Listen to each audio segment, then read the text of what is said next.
Hi, everyone, and welcome to the MCA 2025 session wrap up. I hope you're in the right place. Otherwise, this will be a shock to your system that you're in the wrong webinar. If you can, please drop your organization if you're with an organization, or if you're an artist, drop your type of art that you do in the chat so that we can associate you with what you're doing and also where you're from, so that we can see where everyone is joining us from today.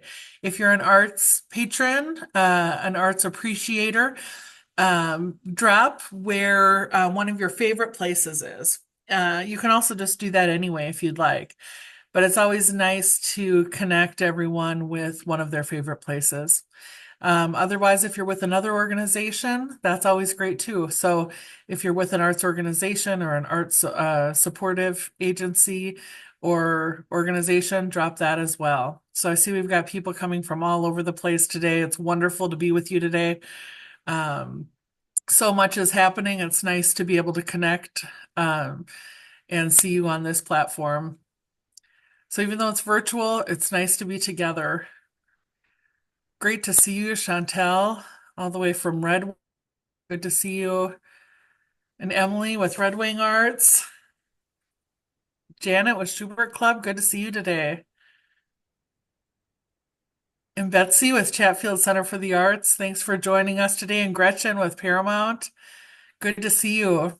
Thank you all so much for joining us today. Again, we're expecting a big group today. If you're just joining us, please drop who you're with. If you're with an arts organization, if you're if you're an artist, just drop the organization or the type of arts that you do, the agency that you're with. We've got some Regional Arts Council folks with us today. Leslie Hanlon is here from Central Minnesota Arts Board. Hi, Leslie. Go ahead and drop that in the chat so we can see where everyone is with. Also, if you can, drop what city you're joining from. It's fun to see how far everyone is coming from or joining us from across the state. So thank you again so much. Richard, Theater 55, good to see you. Rob Thomas, History Theater, always good to see you. Wow, this is great. We have a lot of people coming today. We're already at almost 60. I think we had 130 register. So again, thank you so much for joining us today. Robert from Film North, great to see you. Wow, what a great group of folks. You're all doing such. I hope everyone's having a great time enjoying all the great offerings this summer in Minnesota. What a difference being in Minnesota is compared to a lot of other states. Mark with the Museum of Russian Art, great to see you. I hope everyone's having a great summer. Enjoying this weather, maybe.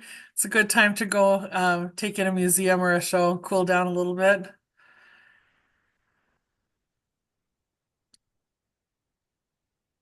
All right, again, so if you're just joining us, we're having people kind of join in waves. Go ahead and post who you're with in the chat and what city you're joining us from. And we'll get started here in just a little bit. It's 5 after. We're going to give everyone just a little chance to join. We'll also be taping this so that everyone can hear me doing this for 5 minutes as people are joining. So again, thank you so much for being here with us today. We will also be recording this so that there will be a recording that you can share out and go back to a reference. And as it is a webinar format, so if you have any questions, please go ahead and post them in the Q&A, and we'll get to them as we can as we go through the webinar. Otherwise, we'll be answering them as we can. You can also, of course, post stuff in the chat, but if you do have any questions, put them in the Q&A, and then we'll go ahead and get to them. But again, we're so happy that you're all here today. Again, if you have any questions, Q&A. If you have any other things to mention, you can always post them in the chat. And we might just be asking questions throughout, kind of polling people seeing where everybody is at, and that we might just ask for some polls or ask for take a moment to find the little emoji that is, if you see in your chat, everyone just take 1 minute to locate the emoji. So if you look on the panelists part, you can see there's like find a lightning bolt.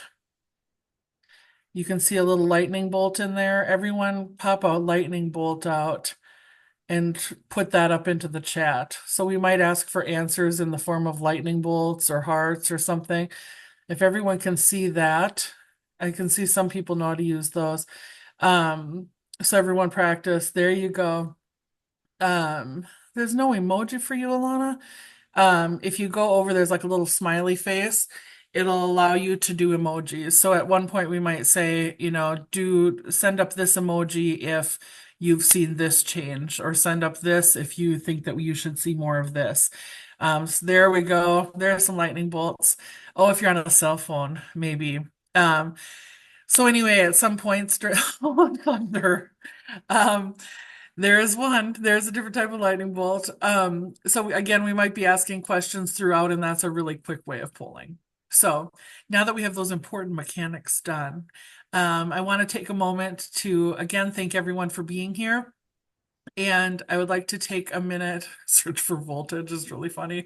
I want to get started, so we're using your time wisely. And why don't we start with introductions? Haley, why don't you go first, and then Joe? Sure. Well, hi, everybody. My name is Haley Cobb. I am part of your lobby team at Winthrop and Weinstein in Minneapolis. And I'm Joe Bagnoli, a colleague of Haley's and also part of your lobbying team for the arts. We're happy to be here, and we have a couple other colleagues who unfortunately can't be here today, but I think we can handle it. So happy to be here. Good to see all of you. And I'm Sarah Fossen, of course, Executive Director of Minnesota Citizens for the Arts. And Mark Albers is also on the call. I'm sure you work with him quite a bit too in our office. He's our Policy and Administrative Manager for MCA. So let's go ahead and get started. As we talk about the 2025 session, I think unpredictable and historically rocky would probably be some of the words that you might use. But let me toss it over to Haley to start. And I'm going to let our lobbyists, who are absolutely fantastic and working on your behalf, to kick this off and bring you through what happened that you didn't read in the newspapers, what happened on your behalf up at the Capitol during the session. So take it away. Sure. So as Sarah mentioned, the session was incredibly difficult. But compared to a lot of folks who were at the Capitol advocating, the arts did very, very well. We worked really hard, and our results, our hard work paid off.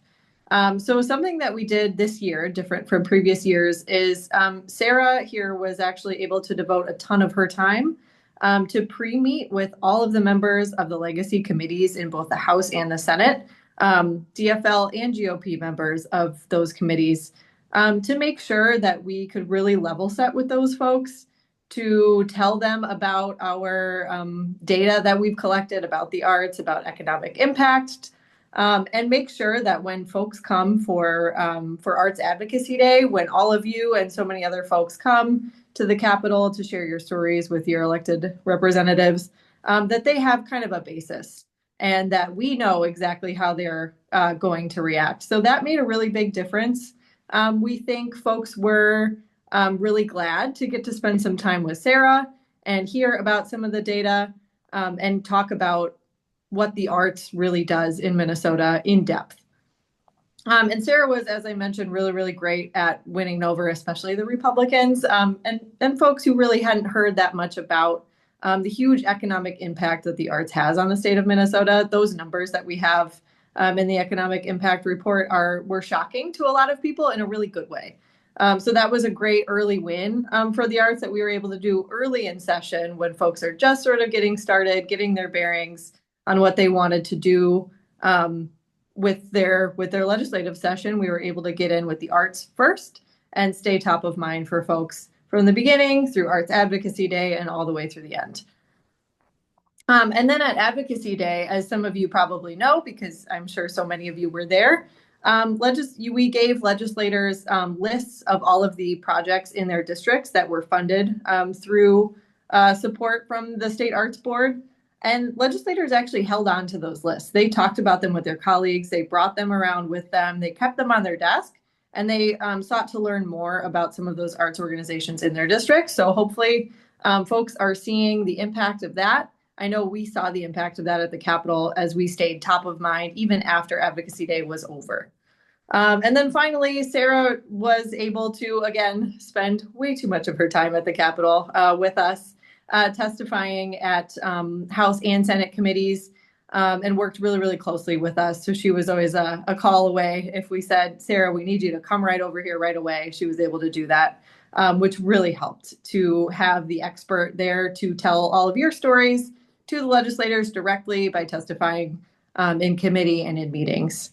And then finally, we worked really closely with the humanities and the historical society, and that partnership was really strategic for all of us and is going to pay dividends over the course of the future working at the Capitol. I also wanted to mention the next piece of this, which was really our strong advocacy day. I think anyone that was here our advocacy day in March understood just how huge our advocacy day was. People came out in droves from all over the state, and the difference with our advocacy days versus other advocacy days up at the Capitol is that all of you as advocates come out and you really understand the importance of staying on message with your legislators. You come prepared with stories that are well told. So you stay on message. You come with these compelling stories that really paint that picture for the legislator about why the arts are crucial for their district. And that really moves the needle. And so this year of all years, that economic impact messaging hit really, really hard. And we really had a great showing at the Capitol. So everyone showed up. It was a huge show that was important this year, and that echoed through those walls the rest of session. And so, again, we had so many great meetings, and the sheets that we hand out every year, that you hand out to the legislators that talk about all of the events that happen in their district.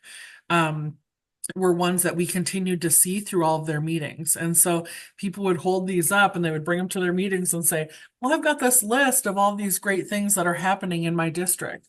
And they would reference their list that they would get. And they were all things that were funded by Legacy. And so those lists and you talking through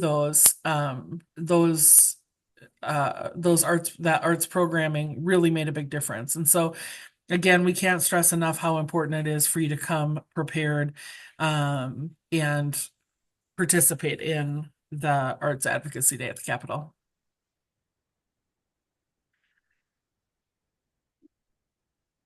Haley, do you want to talk a little bit about the pack, and then we can have Joe dig in on the wins of the Capitol. We're still just setting up the session this year. Then we're gonna let Joe dig into the work of what happened what actually happened behind the scenes once it started. Absolutely. Well, money is my favorite thing to talk about. A new initiative that we put together starting in 2024 for MCA is the development of a pack. So we spent just about all year last year fundraising into that pack, trying to build a strong base, and we were able to do that. And it allowed us to write some very impactful checks to leadership and get access to those folks prior to the legislative session even beginning. We were able to spend quite a lot of time with all of the folks that we wrote checks out to, both on the Republican and Democratic side. So we had very in-depth conversations with people where normally during session, the pace is go, go, go. People don't have time to sit down for 90 minutes. But we were able to sit down for, I think it was over an hour and a half with Speaker Hortman, over lunch early in December. I think it was even before session ever began, as leaders were developing their agendas for session. And Speaker Hortman, I think in particular, was our strongest champion this past session. She was really a backstop. Anytime we needed anything, she was there. She understood intuitively. I think even without the PAC check, would have understood intuitively the impact of the arts and the absolute importance that the arts bring to the people of Minnesota. We also met with the GOP leaders. We met with House Speaker Lisa Demuth, who leads the Republican caucus, and then Senate Republican leader Mark Johnson. And House Republicans were also some of our best supporters in a year with as some of you know, and I'll let Joe get into the mechanics of this, in tied government in the state house this year, having strong support from both the Republican and Democratic leader was critical. So even in all of their disagreements, they never disagreed about the importance of the arts. So to the PAC, though, we really wouldn't have had the success that we had this year without being able to spend that large amount of time with those leaders before session. And we really needed the Senate DFL to help us to make sure that we were able to get our legacy chair in the Senate the help that he needed to help maintain the strong funding for the arts and keep everything else out. And I'll let Joe talk more about that as well. Well, great, and thanks, Haley. I'm going to just talk a little bit about the session and the sausage making here that occurred. As some of you know, the state of Minnesota had a budget deficit or projected budget deficit, not for the current 2 years, but for the next 2 years, which created an issue that folks that they needed to cut some dollars, and that then created pressure on the arts. People started to look around for resources to say, gee, I'd really like to do this project. Well, there's no general fund money. There's no money to do it. Where is there money to do it? One place, because we are so unique in the United States, we have a constitutional amendment that dedicates these dollars to the arts and water and outdoor legacy. We have this pot of money. It can only be used for arts, history, and culture. And folks then start to get creative to say, how can we maybe find fit our project into one of those projects, because there's no place to get it elsewhere. In particular, we saw this, we saw it in all sorts of different ways where people were looking to shoehorn, I guess I'll use that language, projects that otherwise you might not think of as arts or culture or history, and say, well, they're kind of cultural or they're kind of artistic or kind of historic, and shoehorn them in. One particular way we saw, which was because the capital budget or the bonding bill, the overall dollar figure that was going to be appropriated to the bonding bill early on was announced going to be a limited dollar figure. Folks started to say, well, maybe we could use some of the legacy dollars for capital projects. And so we had all sorts of different, very worthy projects. There weren't bad projects, but they were just sort of, if you started to go down the road of, we're going to fund projects, capital projects broadly, $40 million capital projects out of legacy, very quickly you would start to move into taking operating funds from arts organizations and other organizations. So one of the things we did early on is, because we started to see early in the session these bills being introduced for sort of a broad range of capital projects, and I think by the end there was roughly 30 bills introduced for capital project for about, I think it was about 120 million overall, to spend money for capital projects. We ultimately had a lot of conversations with the committees to say, I think probably would be good to have language that just said you can't use legacy dollars for capital projects unless they're historic, because the Historical Society would say, you know, some of our mission is historical society, and that those dollars kind of come out of within the arts history culture project. The arts are about half, roughly half of the dollars are dedicated to the State Arts Board and the Regional Arts Council. But the concern was, even if they started taking the history or the dollars for capital projects out of these other pots, eventually they might move into the arts pot of money.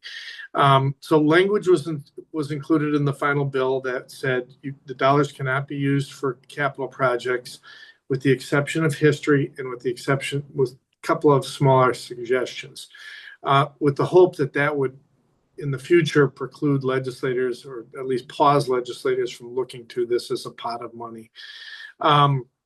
We also saw just an enormous influx of requests for what you might call kind of unusual requests, but again, looking for a home. We've had an increased desire to fund festivals. And all of these, I'm not disparaging some of the festivals. You'd say, well, that's a Somali festival, or a festival for an ethnic group in Minnesota. But some of them were just straight festivals. Taste of Minnesota was just occurred a little bit ago, but just a festival in Minnesota that's been a really, you can argue broadly it has to do with the culture of Minnesota, but festivals. And the numbers that were being used were, approaching $2 million to this one festival. Private boxing gyms to celebrate the culture of boxing in Minnesota, to a private boxing gym.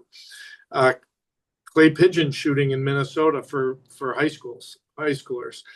Again, I'm not disparaging or creating any judgment. It's just, where do they get funded from? And it was Canterbury Downs, money to go to Canterbury Downs, a private entity that to celebrate the culture of horse racing in Minnesota. Money for a video about the frisbee golf in Minnesota. These are all celebrating the culture of different people in Minnesota, but perhaps not this fund being the most appropriate place for them. So we really worked hard to at least start to create some sense of these dollars should be, if we get too far afield, we're going to get too far afield, and the cow's out of the barn, so to speak.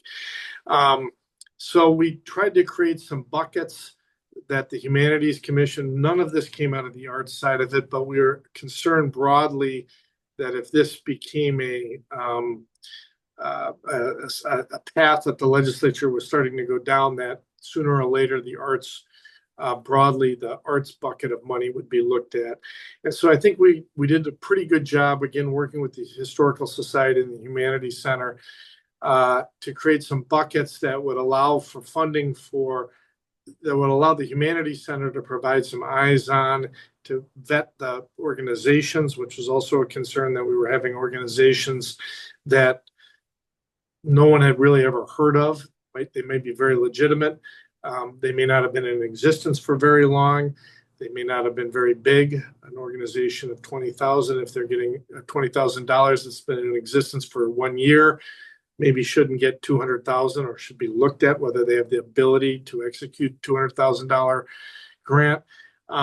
But we got them all. We got many of them put into as less light items and more as items to be considered by the Humanities Center, which we think in the long term will create a better vetting process for all of the arts money, the arts and culture and historical society dollars.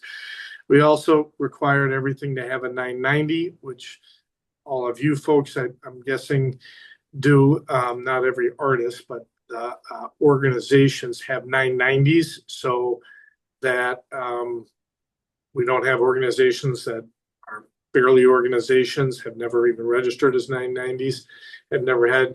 And the two most significant things, I guess, I always want to mention, just because I think it's important we talk a lot about money, and the money is really important, but it's also important to talk about what art is and what art means to our society, and what it means to our society and to the state of Minnesota.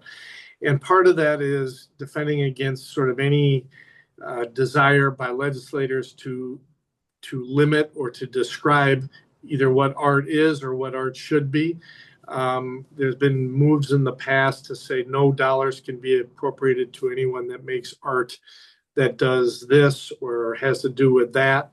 A couple of years ago, we had art, no art can be described that would criticize the United States Army.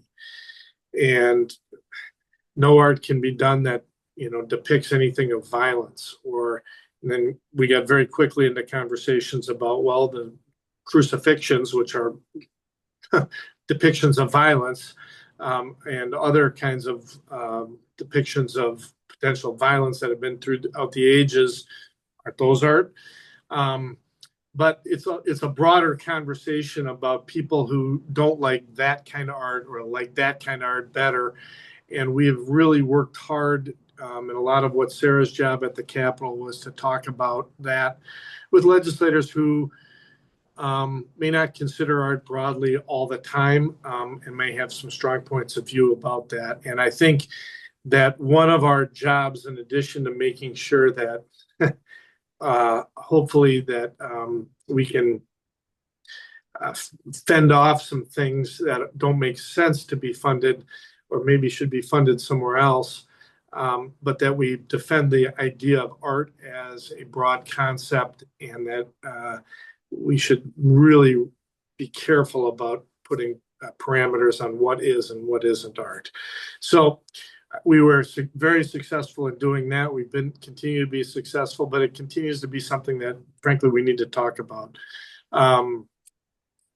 We also, over the last year, pushed back on some changes that the State Arts Board and others were thinking about making regarding operating support and how it would be divided up. These are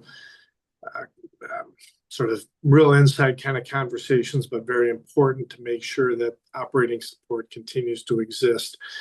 And finally, one of the wins that was sort of outside of the legacy committee that attracted a fair amount of attention and was good had to do with cadmium paint particularly, which had, for those of you who are artists, and I learned something. The legislature a couple of years ago put pretty significant restrictions on the sale of cadmium products that had cadmium. Well, it turns out certain colors of paint, I think blue in particular, have cadmium in it, and it makes the paint actually bluer and richer and last longer without fading. And so there was a couple of different places where I just saw the note there. There was some pretty fervent testimony that made we all learned something about cadmium and cadmium paint, and we're frankly successful in getting cadmium allowed just for paint, just for artists. So you couldn't have, I don't know, paint to whitewash your house in cadmium paint, but you could have it for artistic paints in a limited way. And that was pretty well understood that it was impacting artists in a bad way. So we're really pleased. That's the kind of thing that is, say, fun to work on, where it's something that really is important, perhaps not to the theater folks, perhaps not to the opera folks or the music folks, but really important to really active working artists in the state of Minnesota. That makes a difference. So those were a handful of the kind of areas that we worked. We think we had kind of broadly, we were successful sort of beginning early to really help shape the conversation around art in Minnesota and about the importance of art in Minnesota, both and throughout Minnesota. And that's the important thing. It's not just the big organizations that happen to be in the cities, but it's the importance of art throughout the state of Minnesota in all its forms. And that comes through in so many different ways that are important, from um, the art communities along the North Shore to what goes on in Winona to the Moorhead. And I mean, throughout, I don't want to, now I've made the mistake of starting to list cities and areas, but throughout Minnesota, really the breadth and depth of artistic expression and the organizations that really are making a difference in all the different ways for the benefit of Minnesotans. So I think that really came through. I thought broadly that led to frankly, our success in at the state. And we're hopeful to have another successful session this coming year. It's less of a budget session this coming year, but we're looking to kind of continue the conversation around shaping and talking about how those pots of money are used and spent, and all with the goal, and we're not going to get in it, we're going to need at some point to reauthorize the legacy amendment in before 2030, but before 2033. So we have some time, but it's all a building process from what we do over the summer. The fundraising, as Haley talked about it, the stories that you all bring, some of the meetings and that we've had around the state were really well attended. All of that builds towards a good session. All of that then hopefully builds eventually to reauthorization of the legacy amendment. So, Joe, can I have you mention one other thing before we sure. move on from 2025, and that is the 48% at the end of the Senate bill. That was really problematic. Sure. That's important for people to know, because I don't know if it necessarily was heard by I don't know if everyone knows just how problematic that would be. Right. There was there has been a very strong interest in um, uh, throughout the legislature of by increasing number of members of the legislature that are people of color or indigenous at the Capitol, who have felt that over time that the structures that and the funding that has existed has not gone as much as they would like to their communities. And so uh, unsurprisingly, they are interested in resourcing and helping, being a champion for their communities at the legislature. This came out in a funny way at the end of session and in the legacy bill in the Senate in particular, where there was a desire to put into law that 48% of the money from any competitive grant program needed to go to organizations, and the language was important, organizations that serve marginalized communities. And there was a definition of marginalized communities that included many of the marginalized communities that you can imagine. Who served at least 48%. Served at least 48% of organizations that serve marginalized communities. Now, very quickly, you get into how do you measure who an organization serves? How does an organization measure who they serve? Do we have people asking people when they walk through the door who you are, what your makeup is?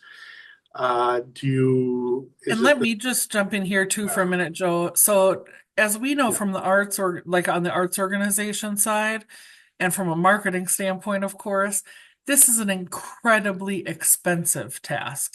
We know that just the sheer volume of expense and staff time is incredibly hard. But we also know that even if you do this, that having your organization serve a population of 48%, a 48% BIPOC audience is also a real stretch. And so of any audiences, to have your organization serve a primarily BIPOC audience is also something that is going to be it's going to be difficult. And so first of all, being able to do that measurement is going to be incredibly hard, and also to be able to track that and as a measure for in order to receive funds is going to be incredibly problematic. And then two, that's a measure that then can be that is then you're able to then measure that going forward. So either side could say, well, we want that to be even, I'm sorry, there's really loud thunder happening. So that's also something that can be then moved. So they could, so then the legislature could say, well, this time we want it to be 55%, or the Republicans might say, well, we want it to be less. I mean, all of a sudden it becomes a measure that could then be moved around. But either way, that's something that is an expense and it's an unreal expectation of the arts community. So, I think while we want to make sure that the entire state and all the communities within the state are served, when you start to put a absolute number on it, that is very hard to measure. That's statewide. And then that once that number exists, that would be. We talked about it. I said that could go to 30% or 20% or 0%, depending on the nature of the politics that exists. Could be used nationally as a reason not to provide any. There's a whole host of reasons why that, especially because there didn't seem to be many organizations that I think would suggest they serve people of color and indigenous communities. There is a whole list of organizations that are served that do serve, that do receive funding, and there wasn't a suggestion that there's 100 organizations that aren't getting funding that should be, or something like that. It was sort of came out of nowhere, almost as a way to, frankly, try to help their community. And we understand the desire. We tried to talk about the unintended impact of that desire, because to a degree we share the idea that everybody in the state should be served, not just the historic communities of people, not just the Norwegians and the Swedes, I'll pick on them, or the Italians, but everybody should be served. And so ultimately that was taken out of the bill, but it is something that just was a concern, actually, as a move forward. The one thing that we are doing that's important to know is that through Creative Minnesota, the same group, the nonprofit side of MCA, that same part of our work that does research is also working on a gap analysis that is going to look at and is working on with the Wilder Foundation a BIPOC inventory so that we understand how many BIPOC led and BIPOC serving organizations there are in the state of Minnesota, so that we can then compare that with the amount of BIPOC led and BIPOC serving organizations are being funded with legacy dollars, so that we can then say as an answer, well, we actually do have the statistics that show that, again, some of these good intended, these well-intended measures aren't necessarily needed, because hopefully we can show 90% are being funded. Or if there is a discrepancy where we are seeing that less are being funded then what would be acceptable or what we would like to see. The other part of that study is also showing any barriers that there might be, so that then we can also address those as a community and say, here are the barriers that are in place so that we can address them. So that work should be done by the end of the year, in time for session, so that we would have those answers. Right now we can say, we hope and we think that there being, that everyone, as many people who want are being funded, and it feels like a lot of them are getting funded, but until we have that information, we can't say without that research. So that's where we're also getting the numbers to back that up, which is always helpful. So thank you for that overview, Joe, too. I think Yeah. that's important for people to understand, because that would have been a big roadblock that we would have had to then go back and overcome. Um, so I think that hits on a lot of the bigger pieces that were at play this session. It was every day it felt like there was something else that would pop up that we weren't expecting. It would kind of be, oh my gosh, look at what popped on today. And I have to say too, I mean, we gave you just some examples, but we get this great report from Winthrop, and this is just like line after line after line of all of the things that had to be pulled out. Whoa, kind of goes invisible, but this is just a line by line of all of the things that had to be pulled out of that out of the legacy bills. So it was an incredible lift. So if you have your emojis ready, you can go ahead and give some sort of a complimentary emoji for our wonderful team that has worked so hard on your behalf throughout the session.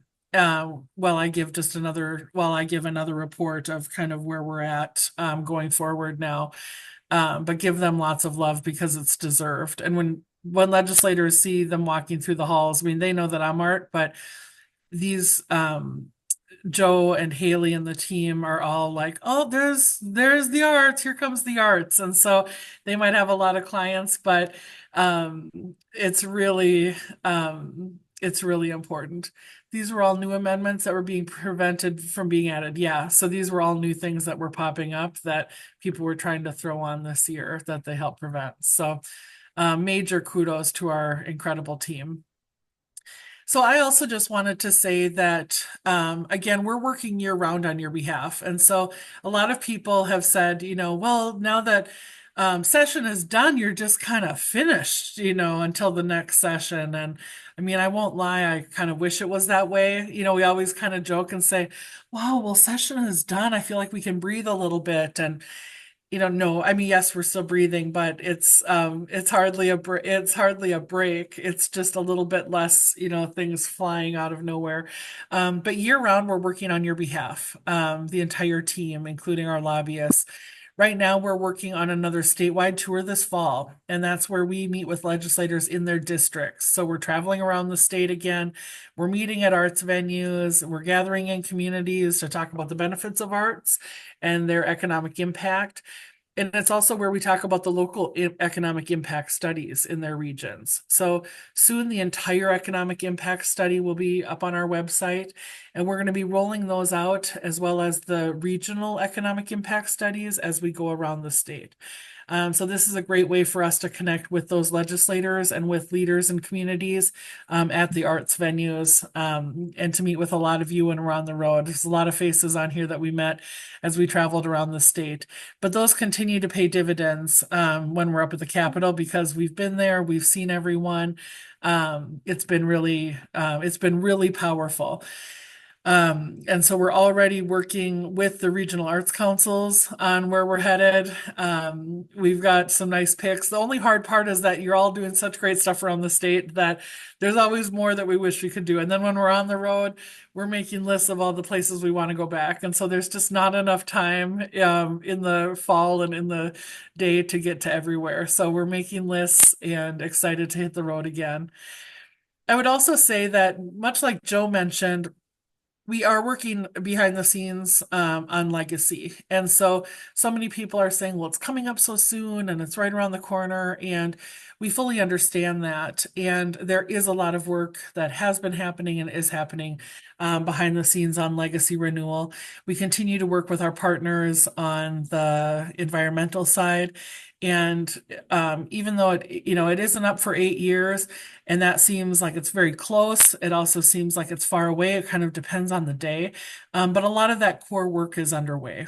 Um, and the best way that you can help Legacy right now is to help us mobilize in the field.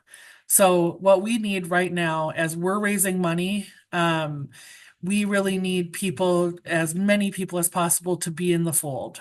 And so we need as many arts organizations, artists, members of communities who care about the arts and care about this funding to be members of MCA. And if they're already members, or if they've already donated as much as they can to MCA, if they want to be even more influential, then have them, donate to the PAC. If they can, write a letter to if any of you can, write a letter to the editor of your local papers about how important it is to join MCA. Make your favorite arts organization a member of MCA. I mean, the hardest thing, and one of the most important things we have to do is make sure everybody's in the fold and getting information and is well informed about all of this work that is being done around Legacy every year. And so that's the most important work that could be helped, that we could use your help on, is mobilizing the field.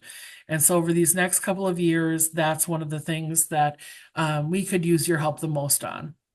And so if you're looking for something to do, if you're wanting to help, if you're wanting to pitch in, the best thing that you can do is join if you haven't already, and continue to, again, rally everybody that you can and get them to join.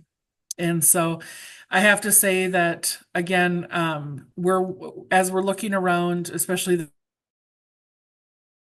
I know how hard this is, a year-round organization that we have that's working really hard and keeping us in the top. We are the top per capita in arts funding in the nation. And MCA is the only organization dedicated to state funding for the arts in Minnesota. So we're the only ones here that are working on your behalf to protect that funding and to keep that funding. And so we're so proud to be able to do this work. It's a passion of ours, and we take it very, very seriously. But we need the funding more than ever. We need to fuel this work, and that means that we need your help on that. And so if you can, please continue to donate, go up a level if you're willing to donate. Mark is posting the links, so he's posted the membership today. And if you can put the PAC link in as well. If you're not a member of the PAC, consider joining. That allows us a lot of political advantage and some work directly with the caucuses. And so that's been an incredible differentiator for us. And so again, you have the best lobbyists in the state working on your behalf, and we're so proud to be doing this work on behalf of all of you. It's the best job in the state. It's also kind of one of the more stressful jobs because we are so passionate about what we do. And I just want to hop in. If it's not apparent, Sarah and Mark, this is we work with a lot of, Haley and I work with a bunch of different groups. This is one of the more all-encompassing, hardworking. I mean, tours around the state, the level of interaction at the Capitol, the level of interaction that Sarah and Mark. It's a very, very well-oiled, hardworking machine that is really great to be a part of because of all of that. It all fits together. It's all part of the whole, and all of it makes a difference. So it's great to work with MCA and all of you out there. You all make a difference, and together, I think we're making a difference for arts in Minnesota, and frankly, our kids and our communities. So, and ourselves. So, Yeah. There's a great pottery festival in Hutchinson this weekend. I'm sure that's not the only festival in or art fair in the state right now, but I happen to know about that one. Yeah. Well, again, thanks so much. A special thank you to our lobbyists. A special thank you to Mark for all the work that he does behind the scenes making this happen. A thank you to the State Arts Board and all the regional arts councils who are the distributors of all of this information or all of these funds out into the communities and to every corner of the state. And a special thank you to all of you who are doing the art. None of this would mean anything if we weren't surrounded by incredible art happening throughout the state. And so thank you for making this such a great place to live and visit and work. That's that is really the most important part of all of this. And so thank you for making us proud every day, and thank you for making our jobs thank you for making our jobs a little bit easier, because it's wonderful to be able to tout all the great things that you're doing. So thank you so much. Um, Again, we're always here for you. And again, if you need anything from us, let us know. If you're interested in anything else, make sure that if you're interested in like NEA or anything else that's going on, make sure you're signing up for our e-newsletter. All of that information is on our website or in our newsletters. So make sure that you're taking action on the federal level. We just did an update there where you can contact your representative. So make sure you go ahead and make sure you're going ahead and taking action that way. Thank you so much. Thank you. Thanks all. Ciao, ciao.